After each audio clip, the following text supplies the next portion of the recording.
as well. My children are in that phase. They are what I like to call adult adjacent. They are old enough to make their own decisions and young enough that I'm still expected to pay for everything. There are things I miss about those earlier phases, right? Cute things, but there are a few things I don't miss. I don't miss parent-teacher conferences. I always felt like the teachers expected me to have some sort of like insight or special way to get my kids to care about math. I'm like, isn't that what you went to school for? Because I have a degree in philosophy, so I can spend a surprisingly long amount of time talking to you about whether or not math or good behavior actually exists. I cannot do anything useful like add or get my children to behave.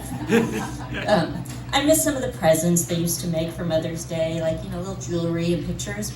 I do not, however, miss the coupon books. I think, and I'm sorry, I don't know if you all make these, I think the kid-made coupon books are the worst of all the kid-made presents. Everything in there is either hurtful or unnecessary. If you are a human being who once threw up in my eye, I do not need a coupon for a hug. That is hurtful. However, neither I nor your mother needs a coupon for you to empty the dishwasher. That is your job. That would be like me telling my boss she needed a coupon for me to pretend to pay attention in meetings. Which is even funnier because when I wrote that I was self-employed, so. I've been doing something now that my kids are in college though. I've been redeeming the coupons. They're at a party, call them up, you have to go back to the dorm and go to bed. I have a coupon.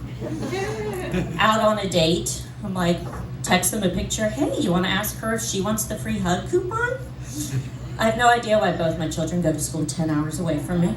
It's a mystery. Both my children actually do date women. My daughter is gay. Thank you.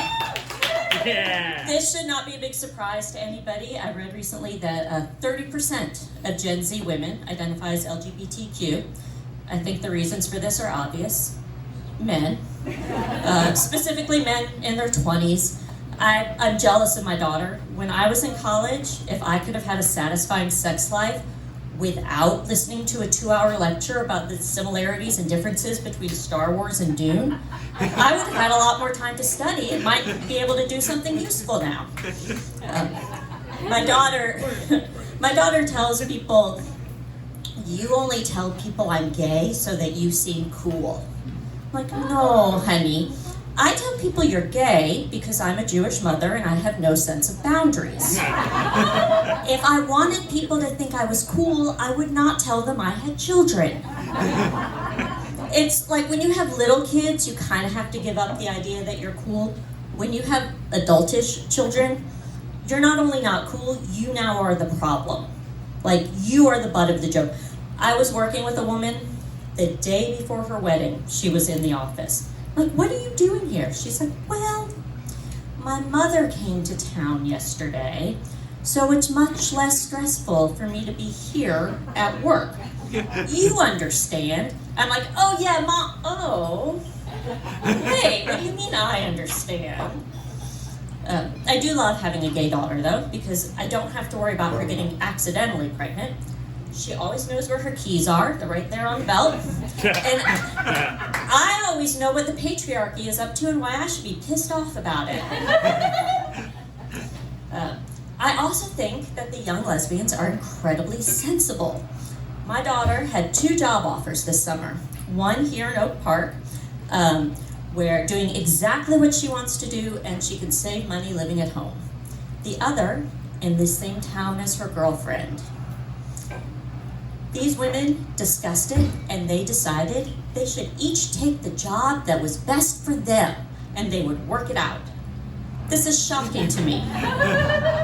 When I was in college, I once applied for a job an hour away from my house because there was a cute boy who worked nearby. I already had a job and a boyfriend. And it's not just young straight women who are nuts. My son has been dating a girl for about 6 months and they've broken up about 5 times in there.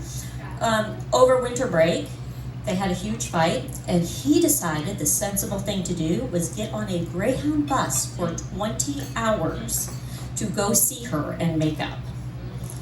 Yes, I'm like, this is ridiculous. My husband's like, I think it's sweet. I'd do it for you. Like, honey, you get car sick if I have the ceiling fan on too fast. You're not getting on a bus for 20 hours. Also, I don't need you to get on a bus for 20 hours. I need you to make Mother's Day reservations. No, my husband and I have been married for 23 years next month. Thank you. Yeah.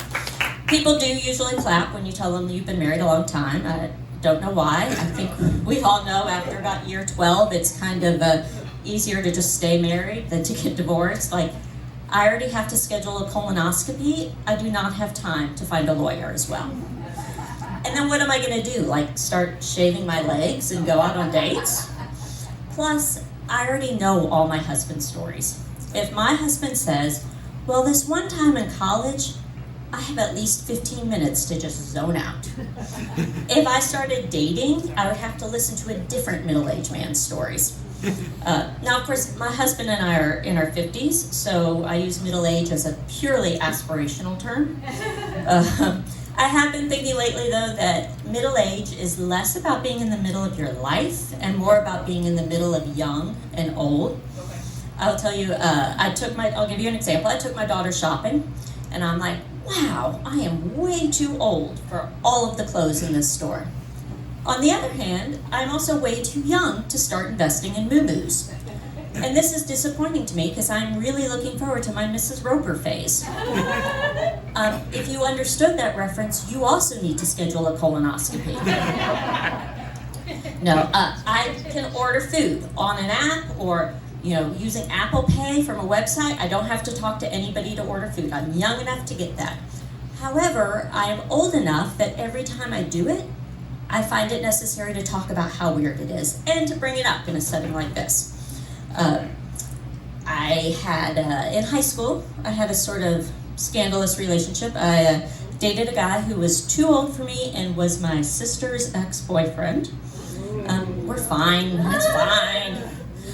In my defense, I grew up in Kentucky and he had a really nice pickup truck. But anyway, he and I recently became reacquainted on social media.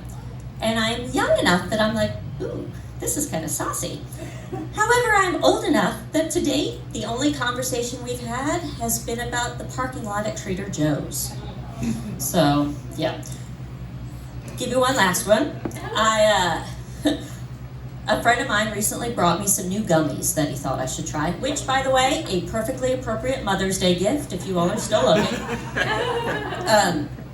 And I'm hanging out with my husband one night, and I take the gummy, and I'm like, ooh, I don't know this story my husband is telling me, and I'm not sure it's in English. And also, my hand's a little numb, and I'm young enough that my first thought is, ooh, this is awesome, I'm so stoned. I am, however, old enough that my second thought is, oh my God, I hope I'm not having a stroke. Y'all, thank you so much.